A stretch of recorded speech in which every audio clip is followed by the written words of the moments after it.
नमस्कार, जोहार। छत्तीसगढ़ न्यूज में आपका बहुत बहुत स्वागत है।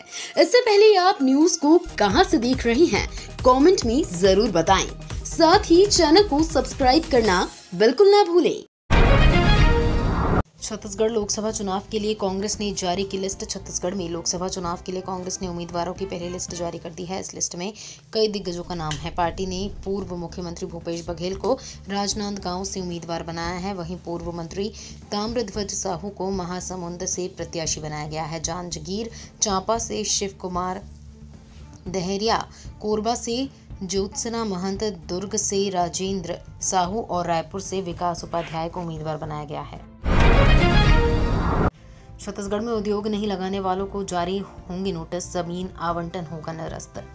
छत्तीसगढ़ में जमीन आवंटन के बाद भी उद्योग स्थापित नहीं करने वाले उद्योगपतियों को 3 दिन के भीतर नोटिस जारी किया जाएगा। यदि फिर भी उद्योग नहीं लगाया गया तो जमीन आवंटन निरस्त कर दिया जाएगा। उद्योग मंत्री लखनलाल देवांगन ने अधिकारियों को इसके लिए सख्त निर्देश दिए हैं। राज्य सरकार की ओर से जल्द ही नई औद्योगिक नीति 2024 से 2029 लागू की जाएगी। उद्योग मंत्री देवांगन ने सर्किट हाउस में अधिकारियों की बैठक ली। छत्तीसगढ़ में अनुकंपा नियुक्ति को लेकर नए निर्देश जारी।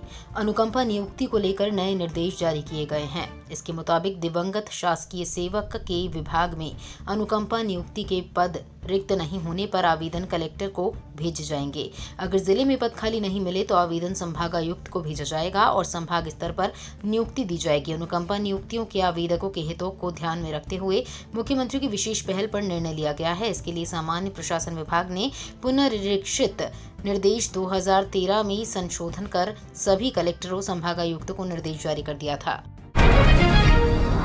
छत्तीसगढ़ में 1 अप्रैल से बदल जाएगा ठेकों के खुलने और बंद होने का समय। छत्तीसगढ़ में शराब बिक्री की टाइमिंग में बदलाव किया जा रहा है। प्रदेश की शराब दुकानें 1 अप्रैल से नए समय पर खुलेंगी और बंद होंगी। सरकार ने प्रदेश में शराब दुकानों की टाइमिंग में बदलाव करने जा रही है। शराब दुकानों की टाइमिंग को लेकर आबकारी विभाग की तरफ से नोटिफिकेशन जारी कर दिया गया है। इसके अनुसार प्रदेश में 1 अप्रैल से शराब की दुकान सुबह 10 बजे से रात 10 बजे तक खुली रहेंगी। छत्तीसगढ़ में बड़ा प्रशासनिक फेरबदल, कई आईएएस अफसरों के प्रभार में बदलाव। छत्तीसगढ़ में एक बार फिर बड़ा प्रशासनिक फेरबदल किया गया है। कई आईएएस अफसरों के प्रभार में बदलाव किया गया है। केंद्रीय प्रतिनियुक्त से लौटे आईएएस अविनाश चंपावत को सचिव राजस्व एवं आपदा प्रबंधन की जिम्मेदारी सौंपी गई है। इतना ही नहीं, आईएएस चंपावत को पुनर्वास आयुक्त और भू अभिलेख का अतिरिक्त प्रभार भी दिया गया है।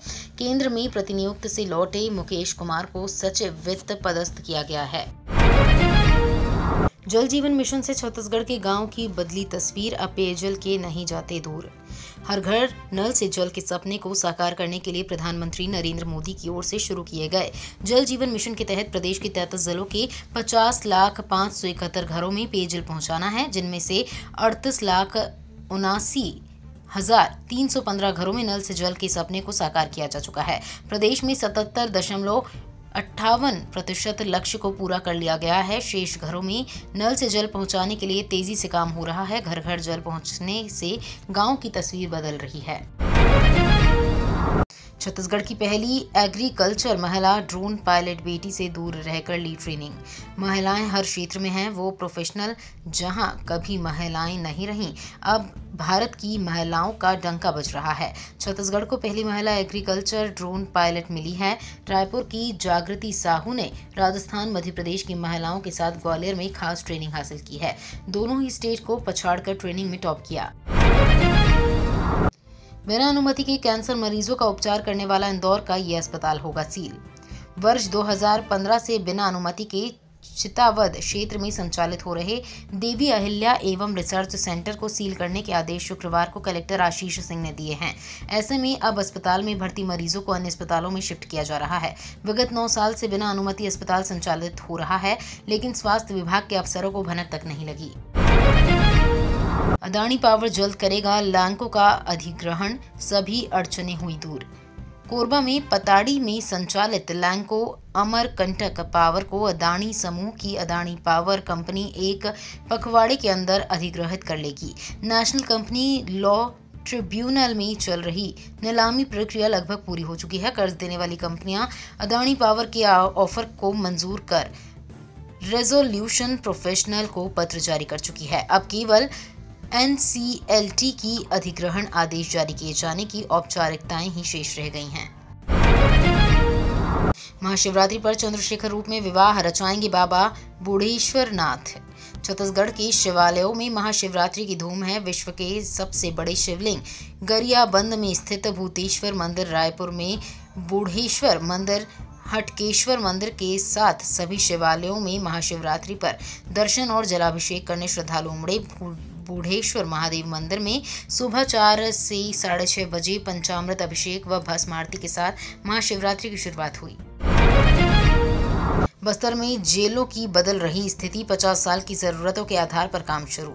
जेलों में कैदियों की संख्या साल दर साल बढ़ती जा रही है। देश भर की जेलों में कैदियों की संख्या के अनुपात में जगह की कमी है। सुप्रीम कोर्ट ने कुछ महीने पहले इसे लेकर सभी राज्यों को एक निर्देश दिया था। इसके आधार पर जेलों की स्थिति सुधारने और उन्हें आने वाले 50 साल की जरूरतों के आधार पर तैयार करने की योजना पर काम शुरू कर दिया गया है। जगदलपुर सेंट्रल जेल की बात करें तो यहाँ पर 11 नए बैरक बनाए जा रहे हैं। किसान महासम्मेलन के लिए रायपुर पुलिस ने तैयार किया रोड मैप। राजधानी के साइंस कॉलेज मैदान में आज को किसान महासम्मेलन कार्यक्रम आयोजित होगा। इस कार्यक्रम में केंद्रीय रक्षा मंत्री राजनाथ सिंह शामिल होंगे। कार्यक्रम में छत्तीसगढ़ के विभिन्न जिलों से काफी संख्या में किसान सम्मिलित होंगे। कार्यक्रम में सम्मिलित होने वाले VIP और किसानों के सुरक्षित और सुगम आवागमन के साथ वाहनों की पार्किंग के लिए पुलिस ने रोड मैप तैयार किया है। अश्विनी वैष्णव बोले 5 गुना बढ़कर $60 अरब पहुंचेगा मोबाइल निर्यात, मिलेंगे 15 लाख रोजगार। सूचना प्रौद्योगिकी मंत्री अश्विनी वैष्णव ने कहा कि भारत में बने मोबाइल फोन की मांग दुनिया भर में तेजी से बढ़ रही है। भारत आने वाले समय में 50 से 60 अरब तक के मूल्य का मोबाइल फोन निर्यात करेगा। उन्होंने बताया कि यह आंकड़ा पिछले साल के निर्यात के मुकाबले 5 गुना से अधिक है। उन्होंने कहा कि इलेक्ट्रॉनिक्स विनिर्माण क्षेत्र में आने वाले दिनों में 15 लाख नौकरियों के अवसर पैदा होंगे। किसानों को मिला तोहफा, कैबिनेट ने एक फसल की MSP बढ़ाने को दी मंजूरी। जूट की खेती करने वालों के लिए अच्छी खबर आई है। सरकार ने किसानों को इसकी अच्छी कीमत देने का बड़ा फैसला लिया है।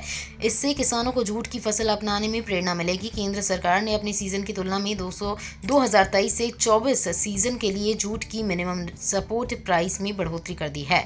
जूट का मिनिमम सपोर्ट प्राइस 285 रुपये प्रति क्विंटल बढ़ाया गया है। MSP 5,050 रुपये प्रति क्विंटल से बढ़ाकर 5,335 रुपये प्रति क्विंटल कर दी गई है। कांग्रेस ने जारी की पहली कैंडिडेट लिस्ट, राहुल गांधी का वायनाड से नाम फाइनल।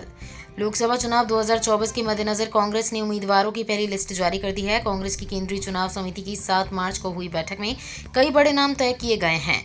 कांग्रेस ने शुक्रवार को पहली कैंडिडेट लिस्ट जारी कर दी है और इस पे मुहर लगा दी गई है। कांग्रेस सांसद राहुल गांधी को केरल की वायनाड लोकसभा सीट से मैदान में उतारा गया है। ये तो थी आज की बड़ी खबरें। अगर आपको न्यूज़ पसंद आई हो तो वीडियो को लाइक और शेयर करना बिल्कुल ना भूलें। धन्यवाद।